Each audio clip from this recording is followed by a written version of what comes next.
So welcome team Yavasura. Thank Hello. you for coming for two Oddballs and Outcasts. This has been a long time coming and I'm so glad to have you guys on. We are very excited to be here. And before I get into the questions, why don't you guys introduce yourselves? So I am Partha. I'm the head brewer and co-founder at Yavasura. So it's a small craft brewery that me and my brother Ameya started in Pune. It's a passion project. So we are not academically qualified brewers, or we are engineers essentially. We started engineering, we did our engineering, and then this is something that we did out of passion. So it's a small craft brewery, it's a production brewery. We sell to multiple outlets across Pune and Mumbai. And that's a little bit about us. Also, my name is Aadil and I work as a sales and marketing head for Yavasura.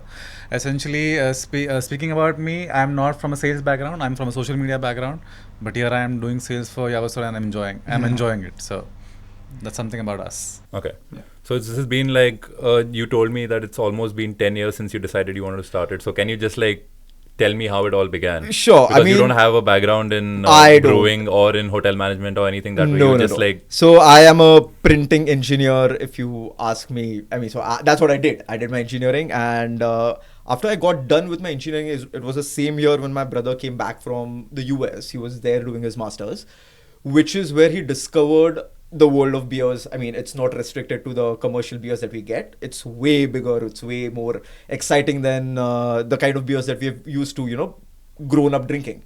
Not grown up, but have started drinking after we, turned legal. You just confessed to breaking some laws. But you know what I mean? So, okay, let's not try this. Cool. So, when he came back, he used to homebrew with his friends over there. And you get those kits in Walmart where you just literally kato gholo laga lo, jaise, everything is pre-measured. You just make beer. And that is where he learned about craft beer. And when he came back in the year 2013, we were just sitting. I think I remember one day in our hall, we were sitting. It was raining outside. I think it was around the month of August itself, exactly 11 years ago, I guess. Oh, wow. So that is when we just pondered over the idea of, maybe, getting into brewing or, starting to experiment with if we can actually make beer. And we started experimenting. The first few batches were terrible. I'll be honest. So we don't know enough about how to brew. Yep. We just knew, the general basic process. And then we started brewing, and then the first few batches went really bad. But then we started getting a little bit better. And that is when we figured that, this has some potential to be turned into a business. Because I think that was a good time when microbreweries in Maharashtra were just sprouting. Okay. So back when, I think in the year 2013, I remember there were probably 4 or 5. But now it started with Doolali's, right? It started with Doolali, yeah. Doolali is in fact India's first microbrewery. Okay. But many other breweries also started. I think Effingwood is quite old, Gateway is quite old, Independence is quite old. But after that, we started getting a little bit better, and then we figured that this has some potential to turn it into a business, and that is when we really started getting to start Yavasura. Okay. So it took us almost now 10-11 years. I did not know beer enough in the year 2013. I knew how to drink, but I did not know what I was drinking exactly. But it has been a journey, right? So to finding out exactly, and like you pointed out, because I'm not an academically qualified brewer, I had to learn everything. Yeah. So I had to learn everything of the internet, how to exactly brew, what all goes in a beer, the brewing process, the different styles of beers and everything. And what I realized is that because I wanted to learn, that made my job a little bit easier.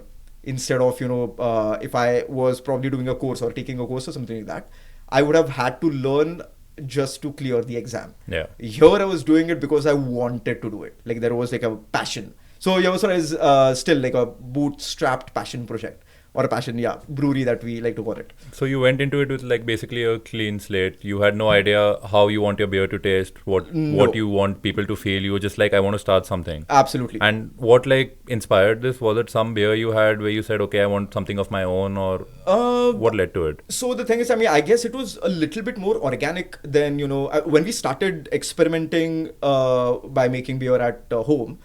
We did not know that this is where we'd end up. That this was not a plan. We did not have Yavasura or any plan to start a craft brewery. Eventually, that was not a plan. This was just a hobby that we started. And because we started getting better, is when we figured that we can actually consider this as a business of getting into manufacturing beer. So it was more of an organic thing than planned. All right. And talk me through the initial process, because you told me there was a lot of red tape and all of that. So just from day one, like how if I want to start my own thing, how do I go about it? Cool. I mean, so the main licensing authority is for Maharashtra. So because alcohol is it's a state subject, meaning that every state will have their individual laws regarding alcohol. So even today in India, there are not every state has legalized, you cannot start a microbrewery in every state. Oh, is it? Like which states? So there is Maharashtra, there's Karnataka, there's like a few, like Delhi has, I think West Bengal has recently, Goa also has recently allowed. Goa is where it all happened. Of course. But they were in fact, funnily, they were quite late in the game. Oh, okay. So yeah. I thought the taxes are lower there, everyone prefers. Yeah. I mean, the taxes are lower, but that's again, because it's a state subject, every state will decide, how much to tax the beer. Maharashtra, in fact, is one of the highest taxed state. For when it comes to alcohol. Just your luck, I mean, I guess my dad and mom should have moved to somewhere in where they probably should have had like a more chiller life than they have right now. Yeah. And if it was in Goa, I mean, I guess there would be different sets of problems. Okay. I'm just speaking, the grass is always greener on the other side. Absolutely. But speaking of Maharashtra, I mean, the process just involves, so think of it as anyone can apply for the excise license as long as you have all your other documents cleared. Meaning, you need like permissions and, NOCs from several departments. Like, for example, there's like the Pollution Control Board. Then there's the fire department, or you will need clearance from the PMC, the municipal corporation. But why the fire department? I mean, so in case there can be like a fire hazard, right? And because if you want to start a business, in fact, I think fire department, you need a fire NOC for most businesses that you run. Okay. If you want to start a restaurant or any kind of business, in fact. Most businesses would need a fire NOC. Okay. It's just that you are fire compliant. Like in the case of an emergency related to fire, you are well equipped to handle such a situation. So one of the regulations or one of the prereqs that the fire department needed was like placing the CO2 cylinders at several strategic areas, or were close to where I guess a bad accident can happen. Okay. So like. Now the excise department says that, okay, you have your fire department NOC, you have the pollution control board NOC, then you have the clearance from the municipal corporation and like several other departments. If you have those, all of the other departments have cleared your documents, then we do not have a problem with you manufacturing. That's easier said than done, right? It is how much time did it all take you? Okay, so it took us almost 3 years. So from day one, like since you applied for the first thing. So from 2013 to the December of 2015, you can consider that we were experimenting. We were thinking of maybe starting a craft brewery and everything. I guess in the year 2014 we established the company. Okay. Like we started the bank account, we got the shop act, we got the PAN card and everything. But that's I guess the easier of the battle that we were about to face. So after that, in December of 2015, we applied for the excise license. And this might get a little technical, but think of it as the excise license you get in 2 stages. Okay. And the first stage is just that, the preliminary documents are cleared. So now you can install the equipment and, start getting things in order. And after you get those, then you sort of reapply again. And then they will grant you the final permission. Okay. So they have checks, and it's like they do not make the process super easy since alcohol, I mean, we are in India. It's not a very talked about subject, or it's a thing that is looked down upon or frowned upon a little bit. Yeah. And hence, it is not the easiest way to start alcohol or, enter the alcohol industry. But I won't say that it is impossible.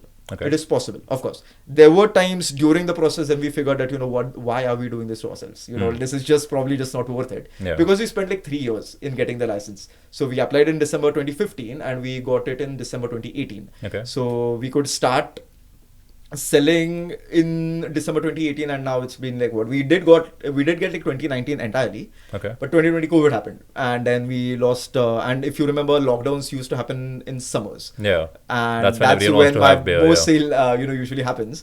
So we lost out on those 2 years, but I guess we bounced back pretty well. Okay. So and now when we are here, and now when COVID and everything is behind us, we are happy that we decided to pursue and get into this field. So when you guys started, were you all in the same place you all are right now? Same place in the sense On Satara Road? Yeah. So the brewery is located on Pune-Satara Road. Okay. It's always been there. It's always been there, yeah. Okay. So, and because it's a production microbrewery, meaning that we just produce beer there and sell to restaurants. So now you'd imagine that if I were to start my own restaurant, I would probably start it in a more upscale area where people actually frequent to, dine, or where there are more restaurants. Pune-Satara Road is unfortunately not that kind of an area yet. So it made sense because it is still in the city, but it's not like too far away from the city.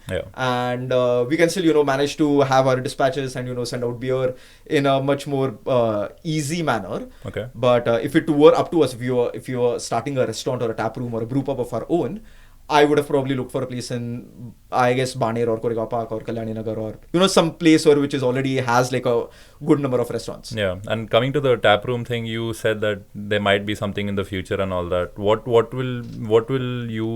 will you want to be that you'll say, okay, now I'm ready. Now we can go there. That's a good question. In fact, Yavasura is one of the few production microbreweries in the state, I'll say. So the other half being production, like brew pubs, where you have your brewery as well as you sell, like have a restaurant of your own. We unfortunately did not come from a background of either. We did not know how to run a restaurant. We did not know how to run a brewery.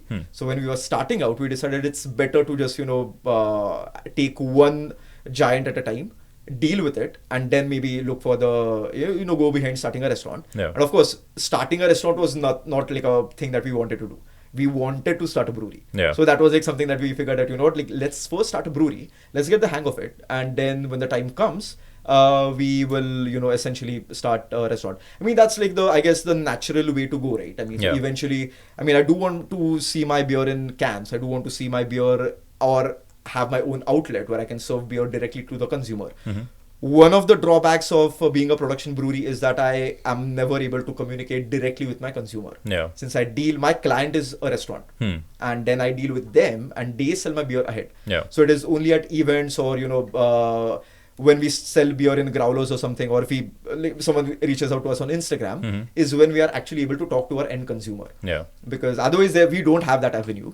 So, and eventually I think it will only make sense to start a taproom, since we have been getting a lot of not requests, but like people who keep asking us, why don't you guys have your own tap room?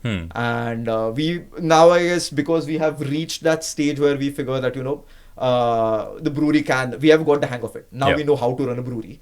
So maybe it is time that we at least start thinking about it. Because again, like I said, when we starting Yavasura, we did not really ask anyone. And we do not have a background in brewing. So we just... It was a passion project, basically. So we figured things on the way. So for example, like one example which I like to give is the machinery that we bought for the brewery. You need like fermenters and stainless steel vessels. So there was this one time when Yavasura probably would not have worked out at all. So that was the time when we were checking for equipment to buy. Like we knew that we had to, look for a commercial supplier because we did not know how to, essentially make the equipment. So we had the meeting, and then when he quoted us the price, it was almost 3 to 4 times higher than the entire budget that we had allocated for the brewery. And that was when me and Ameya. Ameya is my brother as well as the partner in Yavasura. So that was when me and Ameya, we were just wondering if, if it is going to be even possible. Since we were bootstrapping the entire thing. We were trying to not exactly cut corners, but not spend where it is not necessary. We are just trying to get like everything bare minimum done. So that was one time when we figured that, maybe we cannot go ahead with Yavasura, since this is going to be prohibitive. But then I guess we read a little bit. I was speaking to a few breweries in the US, since I was looking for internship milega to something like that. And one of them recommended a book. So in fact, that was like another guy that when Ameya and I had gone to Europe, we had met him at a brewery. So I was following up with him on email and everything. And he mentioned that, you could actually check out a book where the author... What is the name of the book? It's called a Brewery Operations Manual. Okay. It's called Brewery Operations Manual by Tom Hennessy. So I got a copy of that book. And in the book he had written, so if you want to brew at home, you need to spend like some amount. And if you want to start a brewery, you need to spend like way more money. So there's no middle ground. So he was trying to address people like me who did not have enough money and who wanted to probably scale up from just like, trying experimenting at home. Yeah. So he was giving solutions as to what you can do to still afford to start a brewery without getting like the shiny ass stainless steel equipment. So you actually need stainless steel equipment. Like that's part of the requirements. But then this guy told me that, you can actually afford to start a brewery if you are strapped on funds. And then I realized that we are in India. I can just, probably design the equipment instead of getting like a second-hand, instead of getting like a second-hand equipment, I can just design and get brand new equipment. So I took a year off. I found everything on the internet. So today I'll say that Yavasura is probably 70 to 80%. I will attribute it to the internet because I learned a lot of things there. So including how to design the equipment. Yeah. So I designed it. It took me almost a year since I had to like really focus on the nitty-gritty, since that this was something which was going to make my beer later. So I had to really focus on that. Then I found a fabricator in Bhosri, and then he did it at a fraction of a cost. Because he was not a brewery equipment manufacturer. It was a very new project for him. It was an equal risk that he was taking as much as I was taking. So he was like, I'm probably going to do it at cost since this is my first time doing this. Yeah. Same for me. And so then I got it at a very reasonable rate, something which I managed to fit in the whole budget. Okay. So, and like I mentioned, so Yavasura is a bootstrapped passion project. So we had to make sure that we were sticking to the budget since we are sort of, trying to fund it ourselves. And you said the word Yavasura a lot. So let me just go back to that. And can you tell me the origin behind that? Like why the name? Cool. And was that always the name, or this is something you guys stumbled upon and you said okay? Funnily, starting a brewery was never a thing. Like we just like started a hobby. But once you all decided, like So then we figured that, like one day we'll need to sit down and think of what we are going to call the company. And then what we did was we looked on the internet, we, just like brainstormed for a few ideas, and everyone, like me and Ameya got like 15 names to the table. And then we were just like, like this sounds good, this does not sound good. So Yavasura, I found this word on the internet. And if you want, you can actually... Sure. I'll tell you what the name exactly means, okay? So a lot of people don't know. It basically means beer in Sanskrit. Okay. And it's a very interesting word because it's divided into two parts. It's a mixture of two parts basically. So Yava and Sura, okay? So Yava is basically barley and Sura is alcohol. So it essentially means... an alcohol that's made by fermenting barley, which is essentially again beer. So that's a very interesting name. But if you look at it from a novice or let's say like an outsider's perspective, you think of it as a Japanese word. Yeah. Funnily enough, I'll tell you one story. Okay, that happened like a couple of weeks back. I had gone to my usual outlet visits, like that happens every once a week. Okay.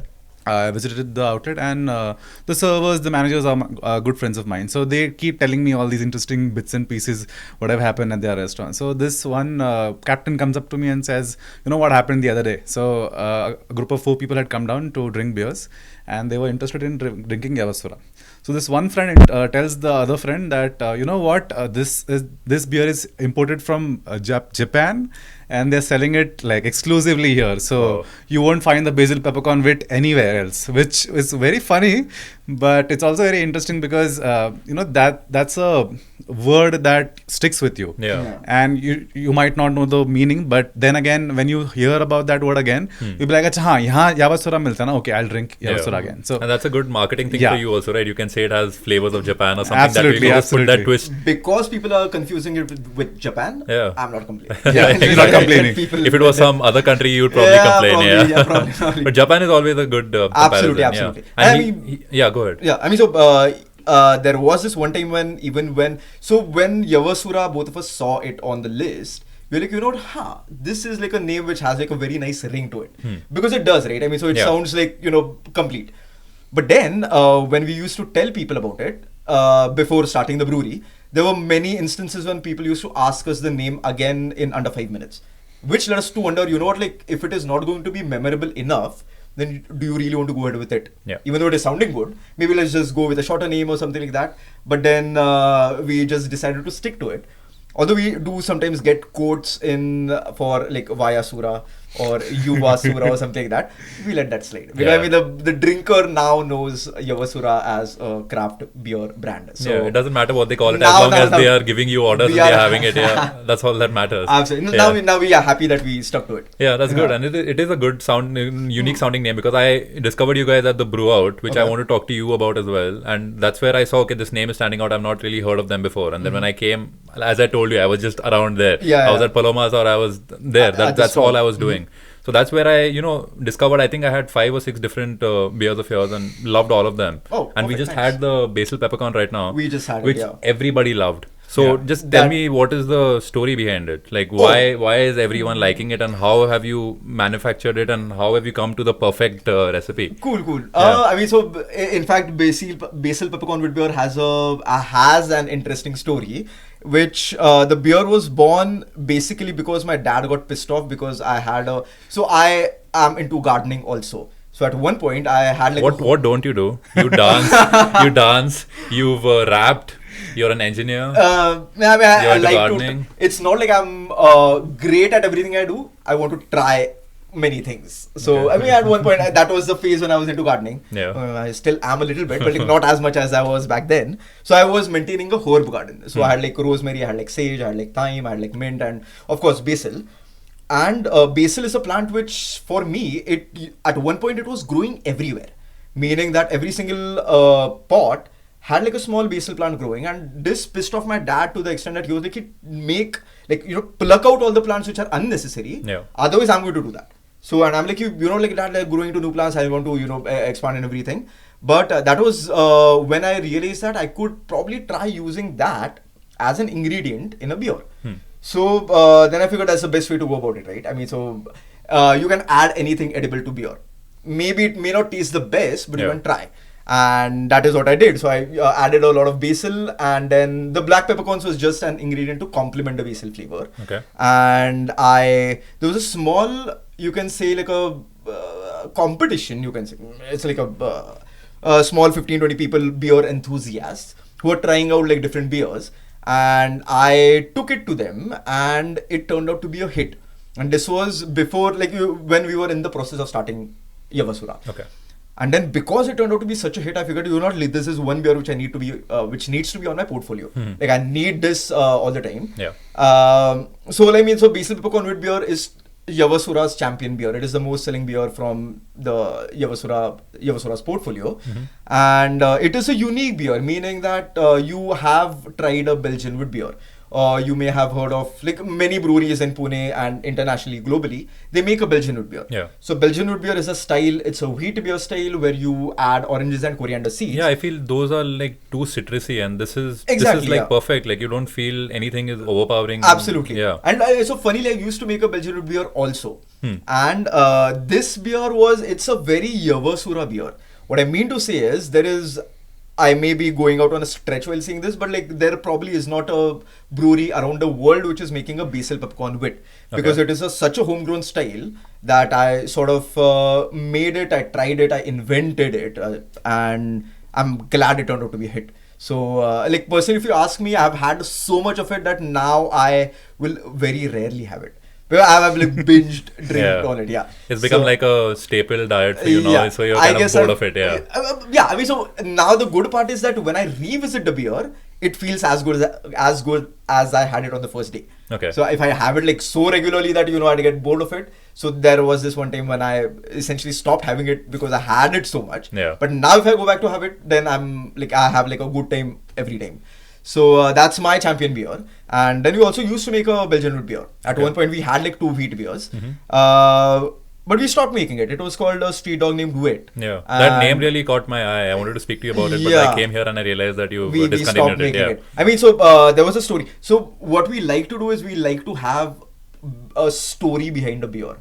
So every beer that we make has a story behind it. Yeah. So Basil Peppercorn, I just told you about the gardening story. For a street dog named Wit, we were so the part of the proceeds of we used to essentially contribute to NGOs who used to take care of dogs. Okay. We used to feed dogs, and that's why a street dog named Wit. And from whatever sales that we used to make of the Belgian root beer, we used to allocate a part of it to NGOs or contribute it to NGOs who used to, help for essentially feeding strays. Yeah. But it was a plain business decision to discontinue a Belgian root beer. The main reason being that because Yavasura is a production microbrewery, I have to sell my beer at other restaurants. Absolutely. When I used to take a Basil Peppercorn Wit as well as a Belgian root beer to a restaurateur, on one hand, you have a beer which is a style that is made by many breweries, and on the other hand, you have a beer that is whole and soul Yavasura, meaning that you are not going to find it anywhere else. If you want it, then you have to sort of get it from Yavasura, which naturally led restaurants to order that and led to the declining sales of the Belgian root beer. Yeah. Because it was sort of cannibalizing my own sales, right? So then it was like a purely business decision to discontinue that. And in its place, we now have a Hefeweizen, which is another wheat beer, but which is entirely different. So we also have like a stout, we have a Pilsner, we have an IPA, and we recently made a rice lager. Yes. Yeah, which is also... Tell me about that.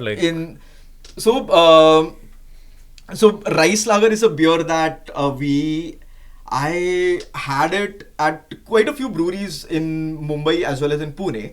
It is a beer which I realize is very easy to drink. It is not super complex. It is dry. It is not too flavorful.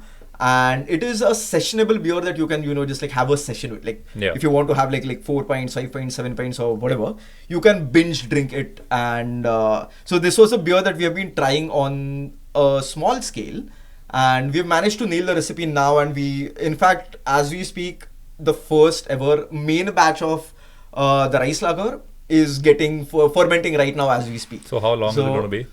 So the process usually takes the beer brewing process takes about 15 odd days. So 2 to 3 weeks is what you will need to make any style of beer. All right. So depending on which particular style you're making, it may come down to maybe 10 days or it may go up to 30 days also. So it's a process, right? So and you need to be patient while making it, because you cannot have a beer too soon, because you're just probably selling either a substandard product or the beer has not finished fermentation, which means more problems down the road.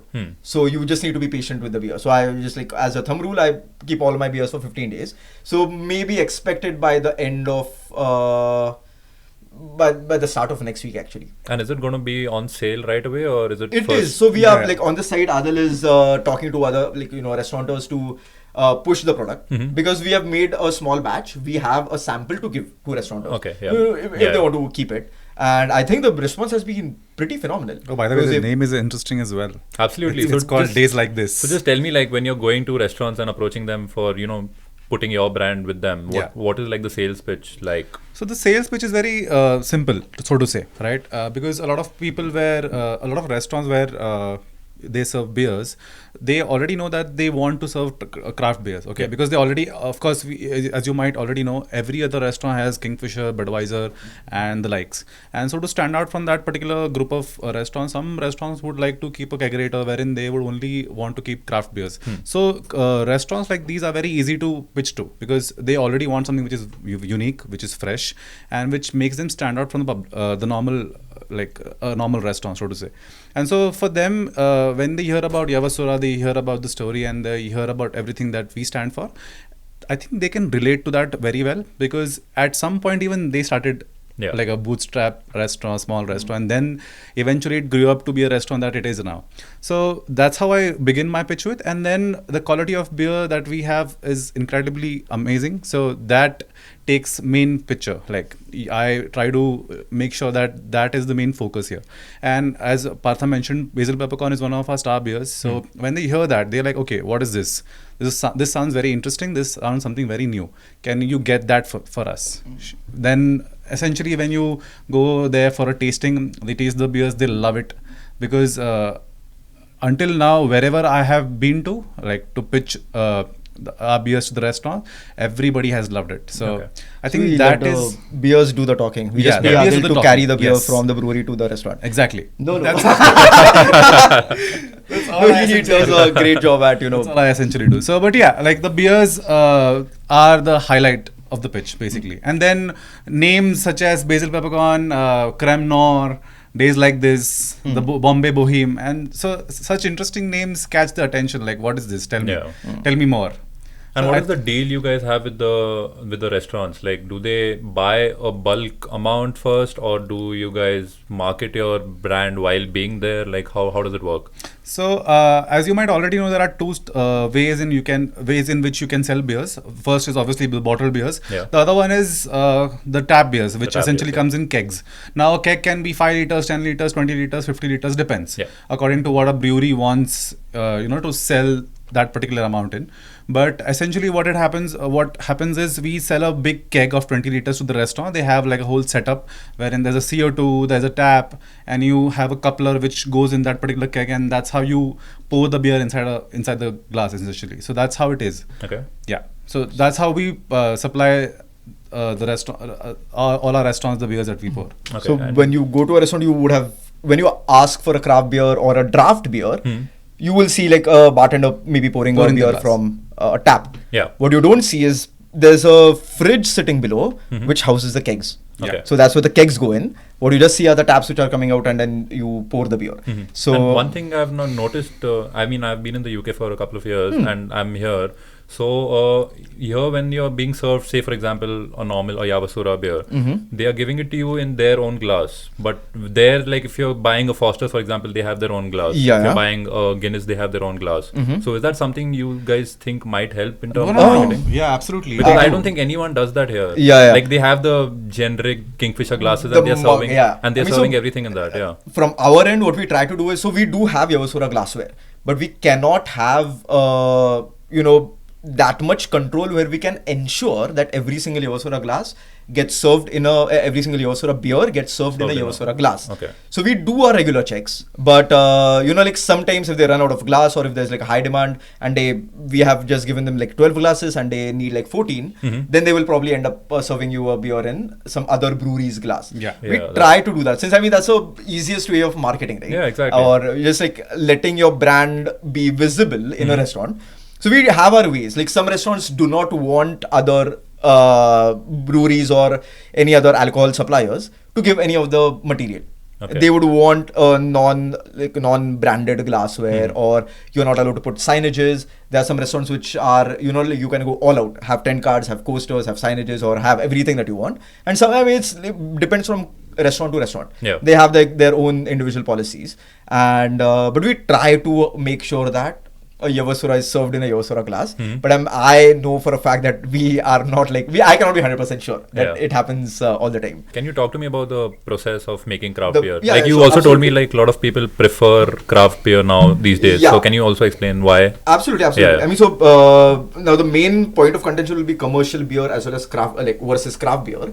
But even if you take any beer, the beer brewing process will always be the same. It depends on what ingredients that you're using. So any kind of beer, any type of beer is made using only 4 ingredients. There's malt, which is barley, as Aadil mentioned. There's hops, which is a plant, which is called hops, and the flowers are also called hops. Okay. Someone was not doing a lot of thinking there. But then you use the flowers, which are also called hops. They will essentially be the bitterness contributor to the beer. And then there's water, and then there's yeast. Okay. So these are all the 4 ingredients. And under malt, you will get like darker malt, lighter malt, caramel malt, or like different subtypes. Yeah. Same with hops, same with yeast. So you just do like a permutation and a combination of different ingredients to essentially make a style of beer. Now there are almost like more than 150 different distinct styles of beers, which will vary on their aroma, their flavor, their mouthfeel, their appearance. And say for example a stout, you will call a beer a stout once you see that it is dark in color. You cannot call a pale colored beer as a stout, because the basic criteria for you to call a stout is that the beer needs to be dark.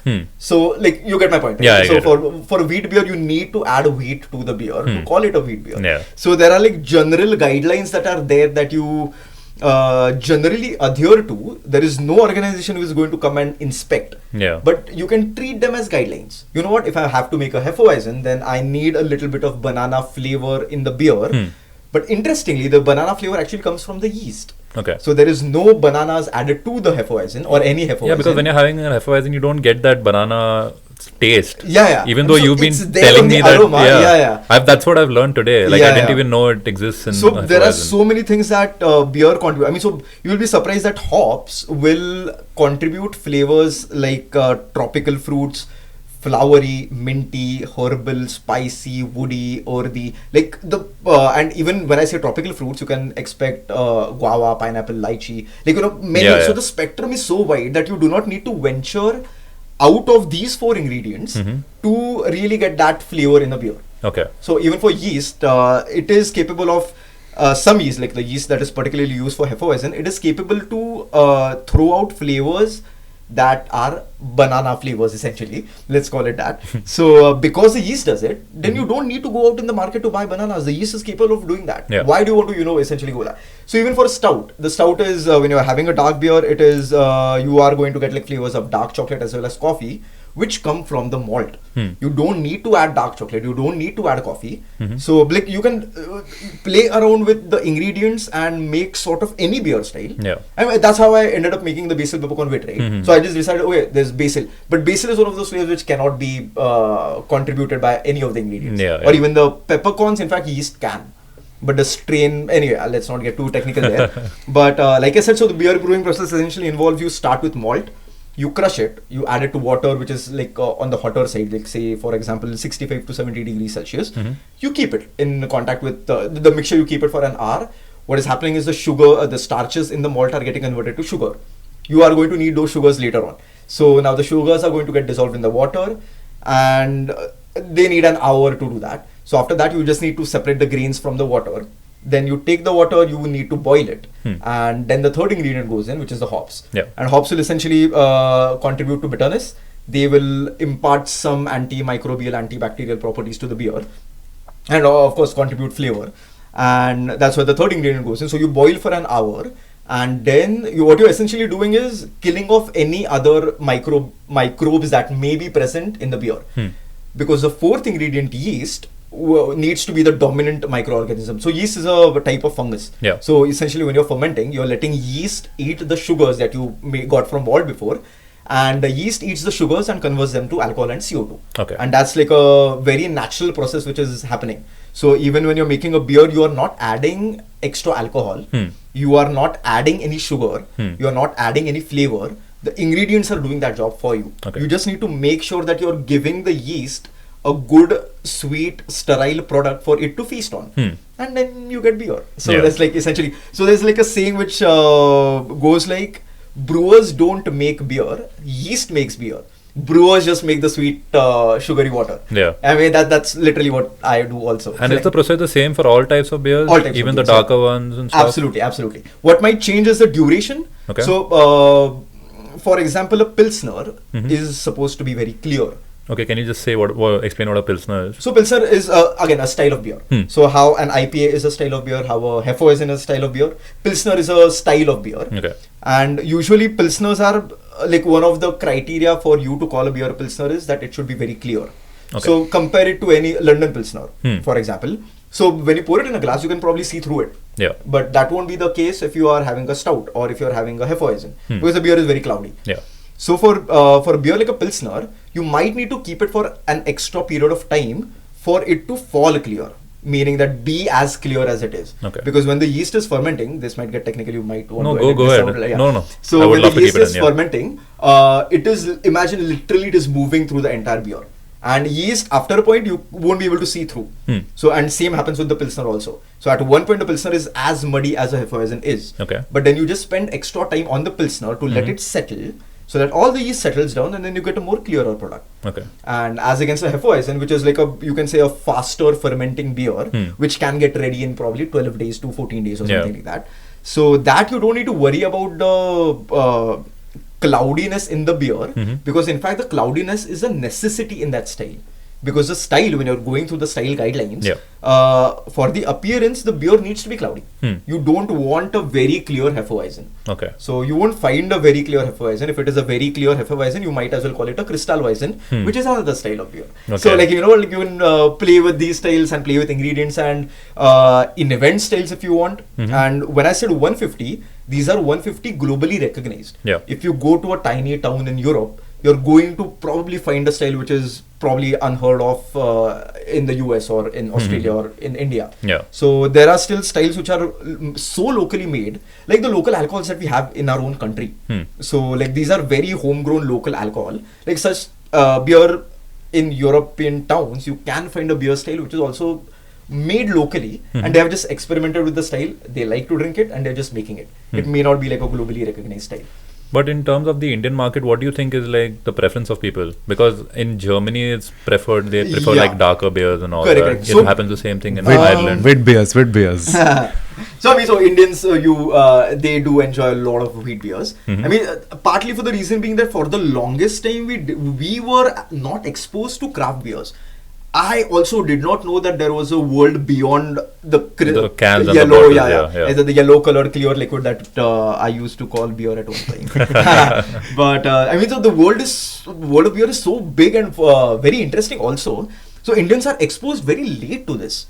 Okay. When you mention Germany, they have a very rich beer culture. So even in Germany, there are so many different beer styles that have originated. Like, you know, like a part of a town which made a beer. So, and then the beer got famous and then people started drinking more. Like someone from, I guess, France or Belgium, they tried the beer, then they made it there. And that's how the beer style propagated or, you know, essentially made it on a global stage. Hefeweizen is such a style. So, India has fallen, I won't say fallen behind, but we were never exposed. If you look at the global scale, you will still find lagers, like the commercial beers, they will account for the maximum, like they are the most consumed style of beer. Okay. And do you guys also, like, when you're reaching a new restaurant, do you guys target places that are mainly known for their beer serving, or are they places like even serve a lot of known for their cocktails, for example? Like, how does it work, like when you're deciding your venues? So that's a very interesting question that you asked. We vet restaurants according to some criteria that we have. Okay. Firstly, let's say we will figure out what areas that people frequent to. Now, for example, there are areas like Koregaon Park, Kalyani Nagar, there's Kothurud, there's Bane, there's Aun, there's Balewadi. So what we essentially do is understand which restaurants are more popular in that area. That's first. Second is what kind of audiences frequent that particular place. Now, for example, there are 2 or 3 different types of people that go. Essentially, places like Delhi, places like Malacca, places like Chaurahe Ke Par and Botico attract consumers from the age of 21 to 35. Essentially, I'm not saying people of higher elderly people don't go there. All I'm saying is more people of these age brackets frequent there. So that's your target audience. Yeah, basically. correct. Yeah. I'll tell you why. Because these people are ready to experiment, ready to figure out what they want, what they like. They are not set in their own ways, essentially. Now, for example, a restaurant like a quality restaurant and bar based out of Kalyani Nagar, if you go and see what kind of people visit there, you will see people who like to drink rum, who like to drink a particular brand of whiskey, only they will go there.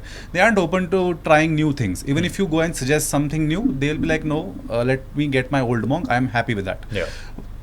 That's not our target audience. So people who visit daily, those people are our target audience because they want to experiment with something new. What that essentially does is these people will also go to other bars and restaurants. Like, so let's say they drink Yavasura daily and then they go to some other place. They'll be like, you know what, I like that beer better, do you have it?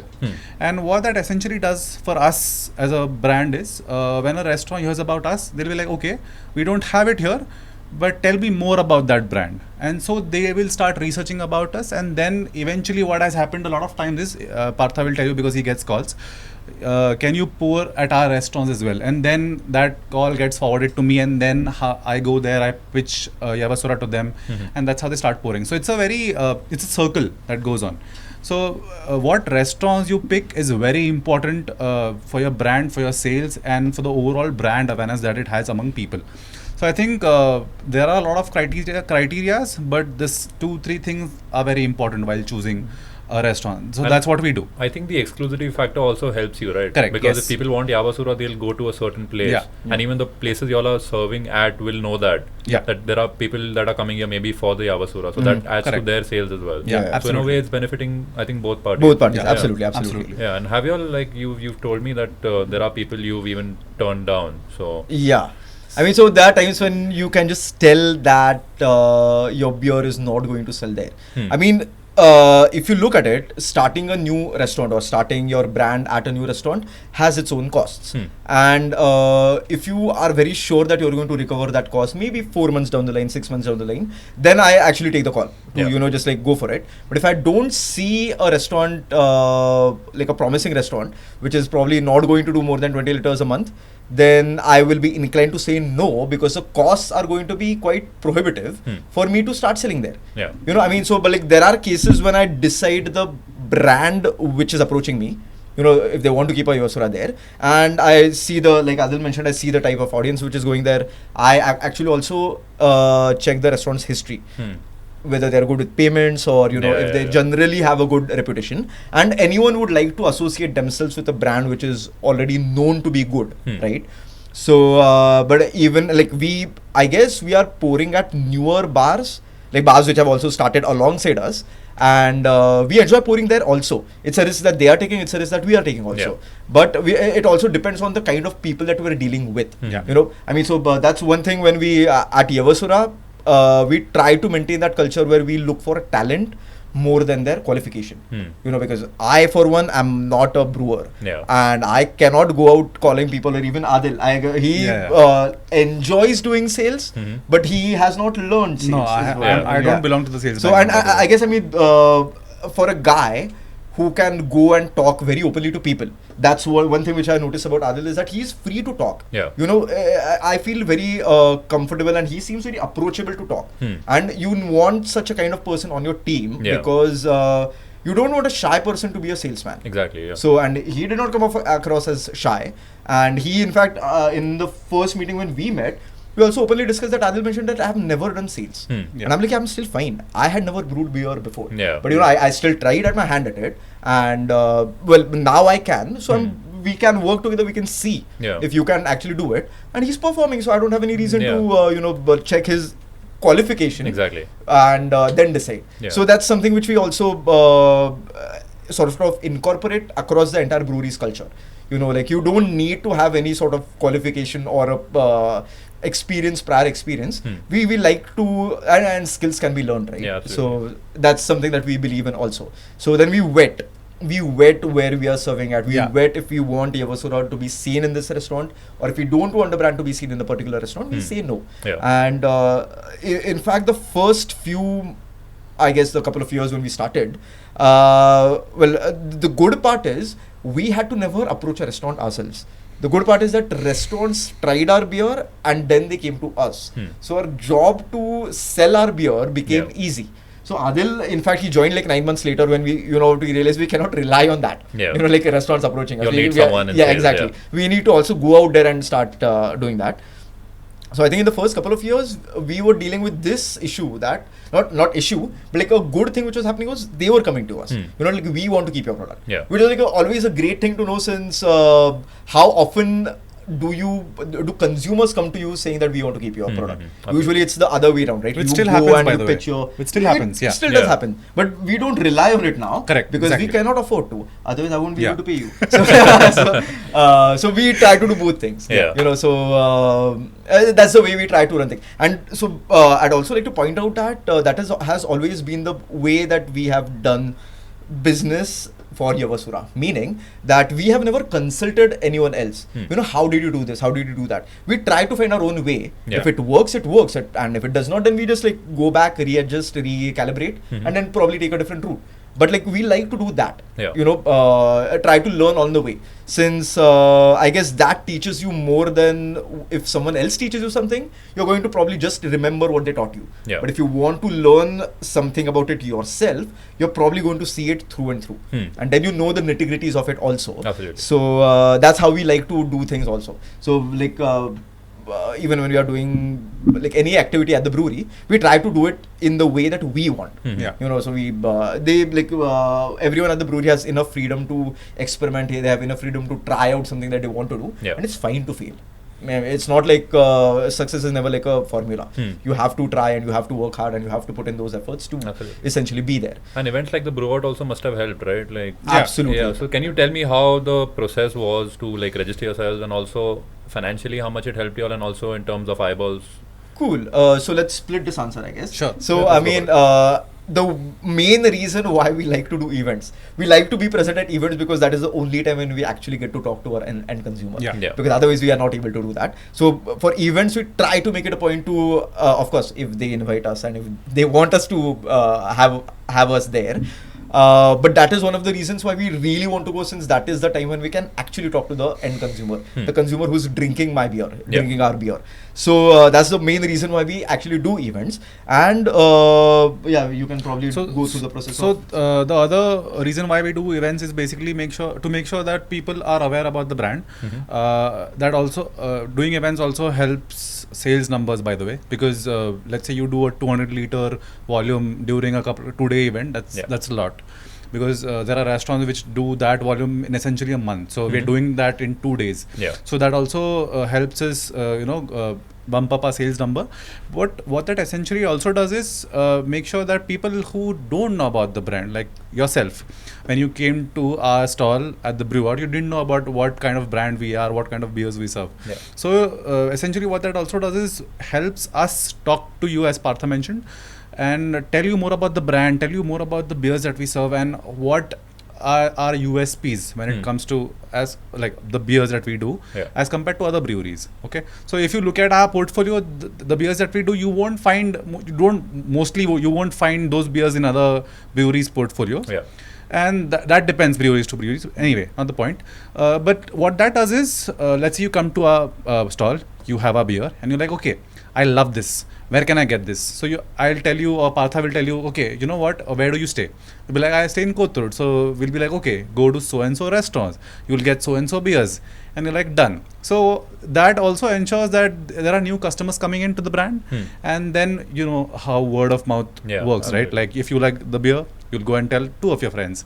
They will go and tell 2 more of their friends. So that helps us. And so essentially what that does is brand awareness, sales, and overall it helps us capture the market share when it comes to craft beer. I guess Yavasura, for the longest time, even now, we depend a lot on word of mouth. We want to grow organically. So we have been approached by so many investors. I'm just willing to put my money in, just like do something big or like start like. But we have said no, because I mean, I guess we like to grow organically at a pace where we are comfortable at. When I say comfortable, it's like I do not want to bite more than I can chew. You know, that sort of a thing. So we try to grow, we try to set milestones in such a way that we are able to, provide a service to everyone, but without it being overbearing on us and falter or commit, I guess, like a mistake in delivering. So we just take it at a pace where we are okay to do that. So we just take it like quite slowly. So we depend on word of mouth. And that's how we like to grow. So that was just. I would also like to add. So there are two types of events that we do. Okay, and there's the first part is business side of the things, and the other part is brand awareness. So we will vet events from a perspective of, okay, are we looking at doing numbers, or are we looking at making sure people know about us? And let's be very honest, doing numbers is also very important for the business, as much as we say, oh no, people should know about us. But volumes are also important, which helps us stay alive in the market. So we vet events according to that. So Pune Brewer, let's say, will help us not only get eyeballs but also get numbers. So that event is a very unique event, but other events are not like the Pune What are Brewer. some of the other events you'll do? So let's say the restaurants will have Oktoberfest, restaurants will have their own brew fests. There will be some other private entities which want to keep Yavasura at their own private parties. So these events will help us, get our numbers in, but they won't help us necessarily in the long term when it comes to brand awareness. But events like, let's say, the tapped event that happens, the Pune Brewer, all these events help us to not only get numbers in, but they also get us in terms of brand awareness. It gets us in people's heads. Okay, this is a brand that I can try the next time I go to this particular bar or go to that particular bar. So that's how we vet events. Yeah. And events like Tapped and the Brew Out and all that, what is the procedure to get in? Like, is there an entry fee you guys have to pay them, or how does it work? So it sort of depends event to event. Okay. So give me for the Brew Out, for example. Okay, for the Brew Out, I mean, so we did not have to really pay anything. Okay, so they reached out to you guys. They reached out to us. Yeah. So essentially, because it happened in Pune, they reached out to all the Pune breweries first. Okay. And then they just don't reach out to random breweries because you were there at Brew Out. So Yeah. there were like 8 stalls, maybe 10. I'm not too sure Yeah. right now, but there was definitely not 20 stalls. Definitely not, So yeah. clearly, from 20 breweries, you need to choose 10. So from those 10, they maybe will have a tasting. They'll probably hear things about the brewery, like their beers are good, their beers are, they're just setting up or something like that. Yeah. So they are the ones who essentially decide who gets to be on board. And we are fortunate enough to probably participate in most events.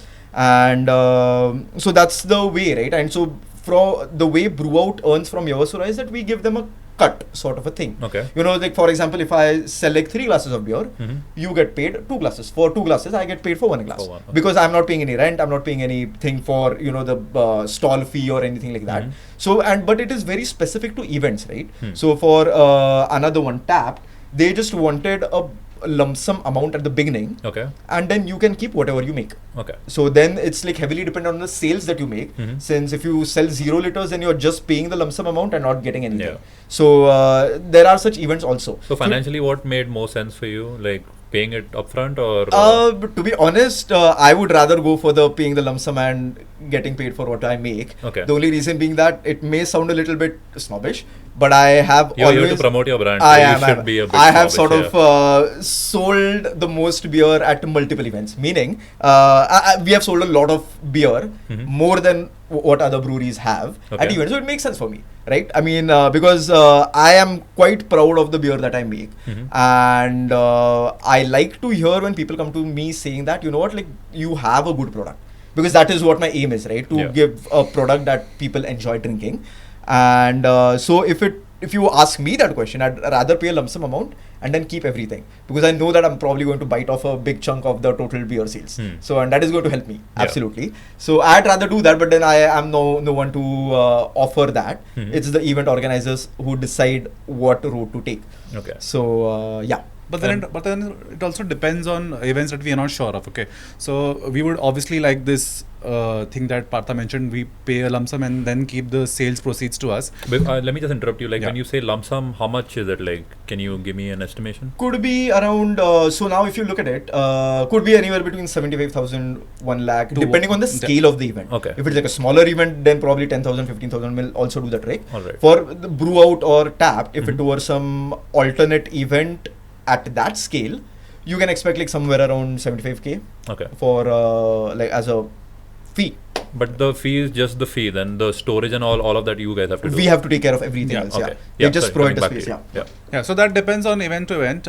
We would like to do this, like pay the lump sum and keep the sale proceeds to us. But apart from that, there are events which we are not sure of if we will do well or no. So in that case, paying a lump sum and then taking that risk does not make sense. So what we either do is go for a rev share. Okay, we sell this amount of beer. Okay, you keep this share. We will keep this so and so share. So let's say a 40, 60, or 30, 70 depends on what kind of event it is and how much we think we'll be able to sell. So that's also another criteria. Okay. So you've done what is the most recent event you guys have done?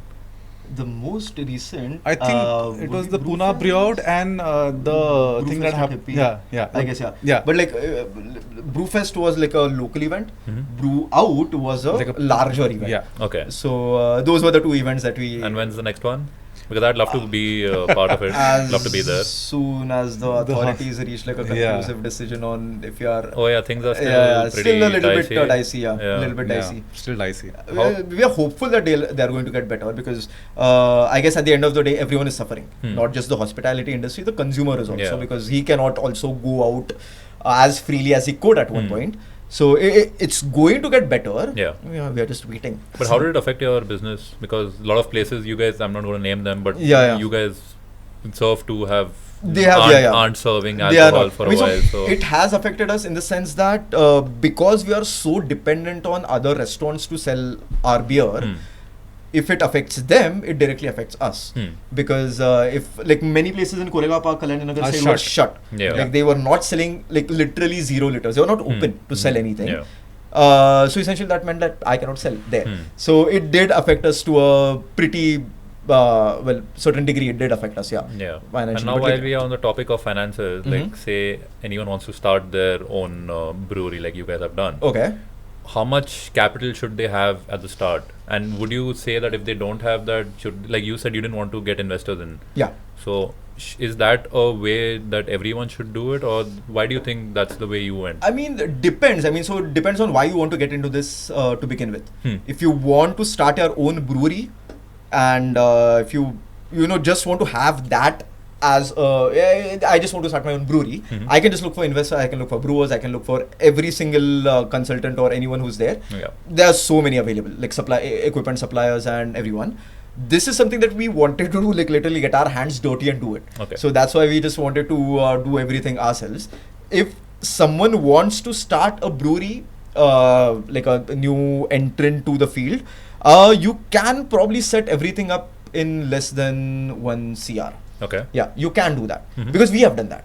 And the thing is that you just need to make sure that you take decisions in a way that you know that are going to affect your pocket. If it is investors' money, you probably can, I don't know much about that, but you probably can, have like 19-20 udhar reh sakta hai. You would probably choose something like instead of 20, I will go for something which costs 22 lakhs because it has a bronze color. It's just looking better.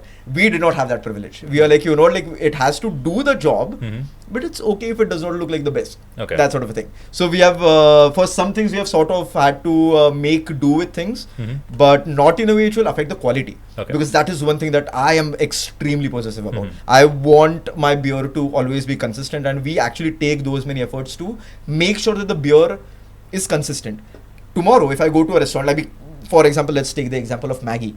I enjoy eating Maggi like sometimes, but then I know for a fact that if I open a packet of Maggi, it is going to taste the same as it did the last time. I want my beer drinker to also feel the same way. I do not want him or her to have like a hit and miss sort of a situation. Where like the last time I had a Basil Peppercorn Witbier, it was tasting amazing, but this batch just tastes like a little bit weird. But why do you think that happens? Because I don't want to name the brands, but it happens. It happens. I mean, mainly for the reason being that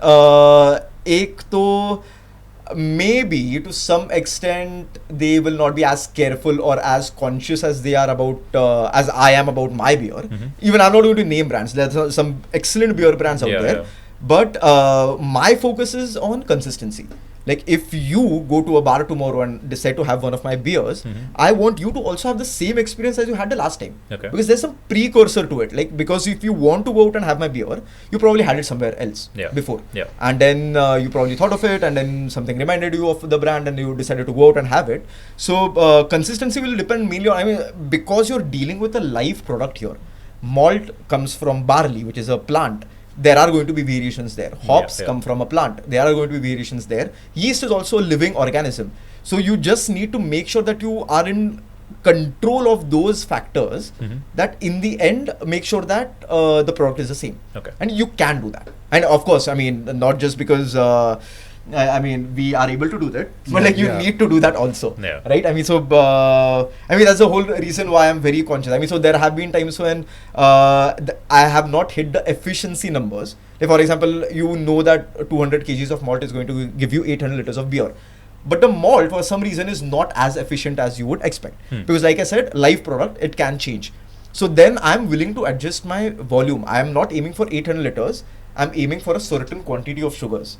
Meaning that 200 kg, if it just gives me maybe 80% of what I expected, I'll reduce the batch volume by 80% so that the entire product itself at the end will remain the same.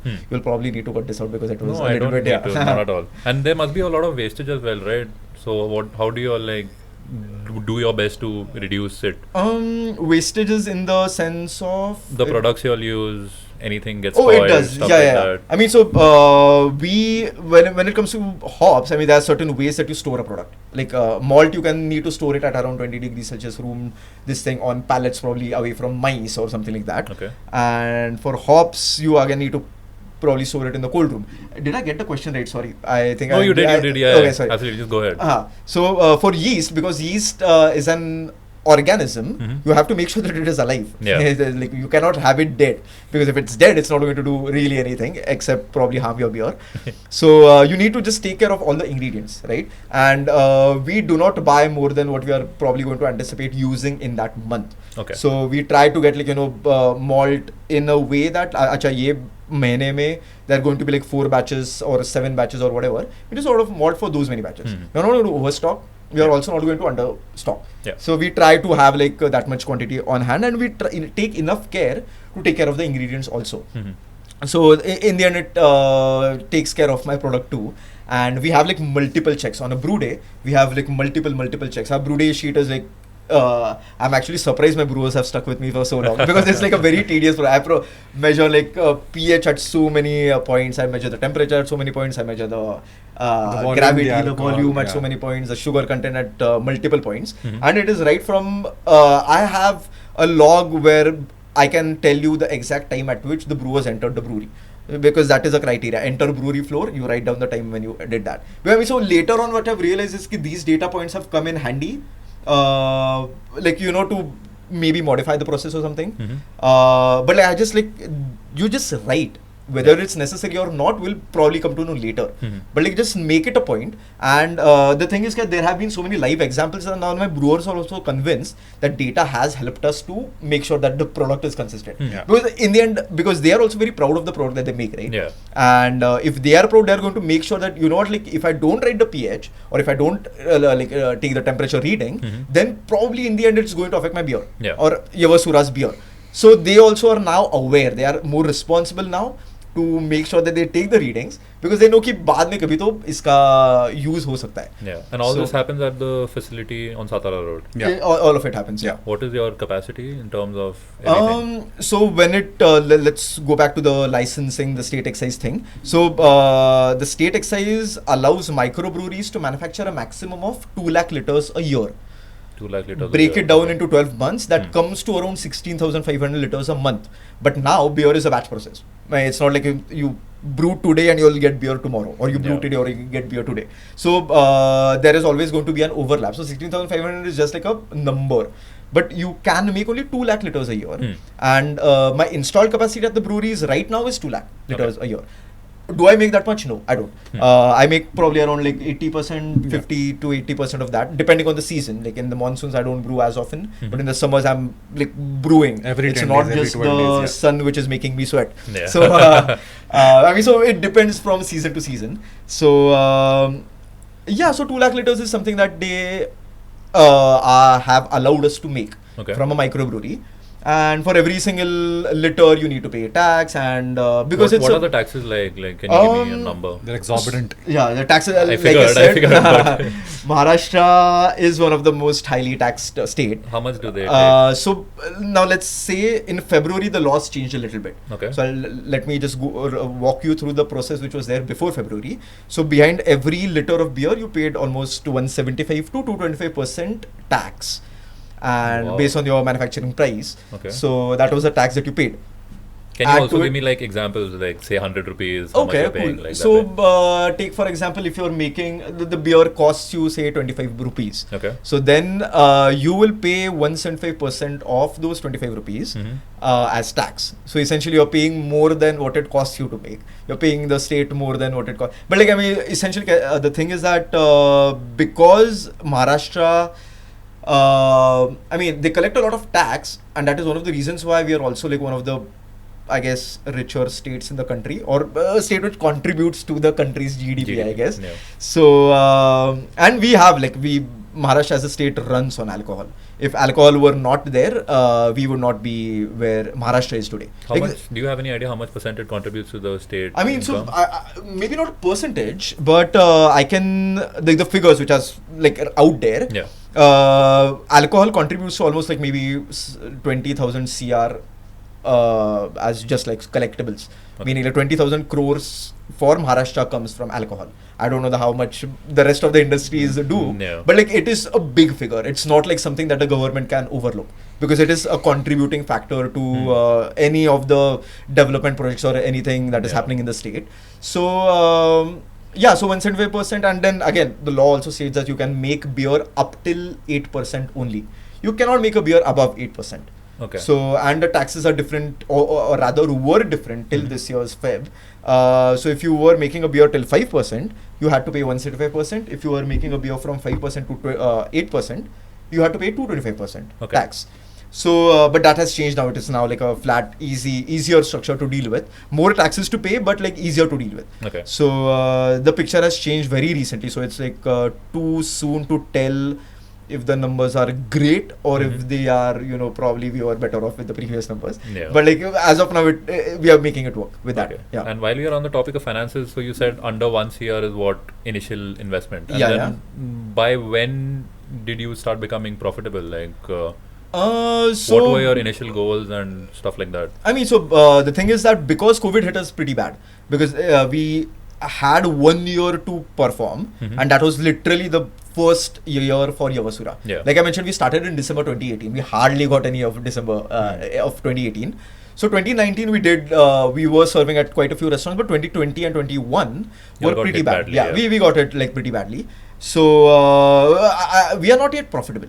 We are not yet profitable. Yeah. Okay. But like the thing is that because we have bounced back stronger than before COVID happened, because we have bounced back twice. Okay. We are very sure that like this is something which is going to lead us to be like a good functioning self-sustaining enterprise or a self-sustaining business. So but like that day is yet to come, but like we can see it happening, meaning the way that we are getting a response from the restaurants, from the consumers, from everyone. I mean, if we were dealing with a shitty product, then we would have been worried. We should have been worried by now. But I mean, because the product is good, we don't need to worry about that. We just need to make sure that everything else is running, and I mean, you just need to give it enough time. It's hardly a case where a business becomes profitable in the first year, and it may take like 5 years, 6 years for a business to become profitable. So it was always a long-term plan. It was always a long-term. And the thing is that my dad also, he started his own business. So it was not a surprise to us that it is, might take 4 years or 5 years, because it was something that is sort of, a general thing. That you might need 3 years, you might need 5 years, or you might need 7 years, or you could probably do it in 2 years. So we knew that it was going to be a variable. COVID was a big factor for us to have, delay our break-even point. Yeah. But during COVID, did you all do any like sales to individuals or? I mean, so growlers became legal, which was like an excellent move by the state excise department. A one-off excellent move. But they legalized growlers. Growlers are takeaway containers where you can fill beers and you can probably consume it at home. Till growlers were legal, the only way you could have craft beer was if you could go to a restaurant and have it there. You could not have craft beer at home before growlers came into, before the Maharashtra government decided to legalize growlers.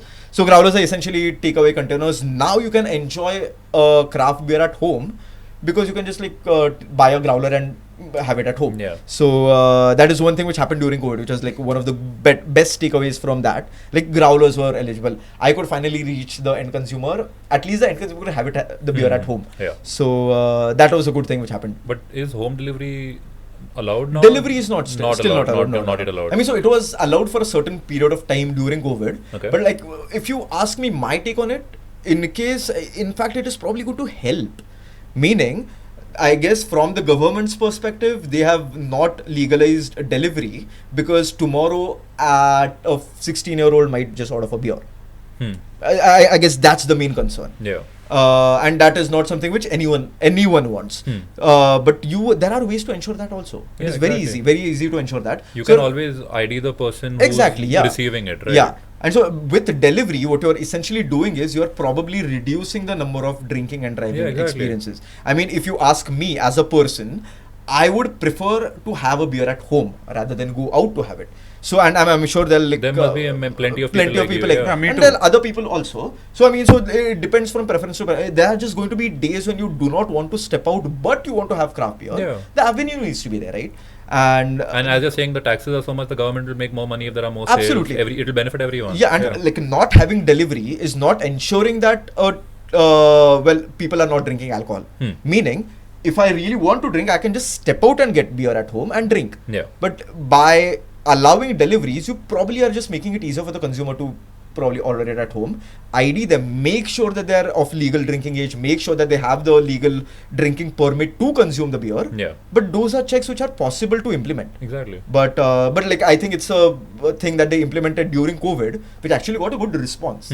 So maybe let's hope that they will consider allowing delivery of alcohol in the future. Let's hope. I think all of you guys need to get together and Yeah, start lobbying the government now. That's the next step. We should. Like, and then this will include everyone, anyone who makes alcohol. Yeah, exactly. It'll Yeah, it's benefit going to be- everybody. Yeah. absolutely, It'll benefit the absolutely. consumers, benefit the Absolutely. sellers, benefit the government as well. They get Yeah, tax yeah. out of it. So yeah, hopefully that happens soon. Mm-hmm. And in terms of your packaging, how much importance do you all put on that? Like, how attractive should your product look, not just taste?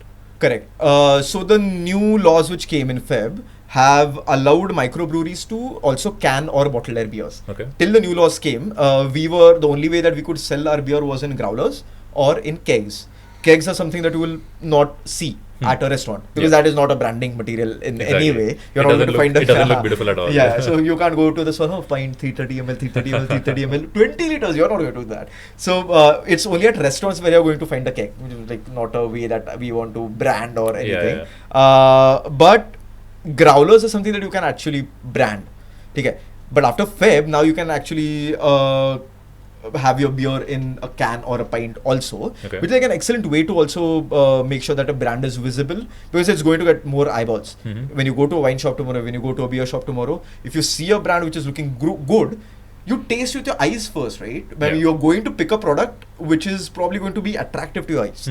So even when you mentioned that you came to the brew out, the reason why you came to the Yavasura stall was something which was not the product, which was something else, like probably the name caught your attention or probably the stall, how it looked caught your attention. So you taste with your eyes first. So branding on a can or branding on a bottle is super important because that is what is going to make the consumer maybe grab you or choose your product over someone else's product. Okay. Yeah. So that is super important. We have not yet ventured into canning or bottling, and we do not have any plans immediately. Okay. Do I want to do that? Yes, but like not in a way that, like I said. So this is again going to tie it back to I want to do things in a way that when I'm making the beer, I want to be confident that I'm about the process. Yeah. You know, like I need to make sure that the can is going to be shelf stable. I need to ensure that the can is not going to, essentially just like.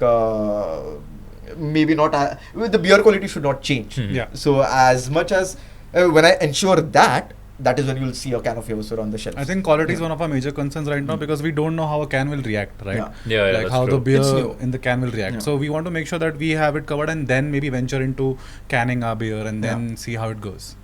And let's get technical. Like, why does beer taste different in the bottle and a can? Like, I have wondered. Yeah. It does. It does, yeah. So, two of the greatest enemies of beer has enemies. So, one of them is... I'm surprised. One of them is oxygen and one of them is light. Sunlight, Yeah. So, these are the Any two... light or sunlight? Sunlight. Sunlight. So, now if you imagine, a bottle is always going to be clear. A bottle is always going to be, exposed to the sun. And those are going to, the light is going to cause some sort of reactions inside the beer. It is not going to make the beer, poisonous or anything. Yeah, exactly. Yeah, it's not going to make it poisonous, but it might alter the taste a little bit. In a can, you're dealing with that problem in a different way because the cans are opaque. You're blocking off any sunlight, and plus it's made of metal, so it's going to act as a great barrier. Glass is also a great barrier, but it is not such a great barrier for light.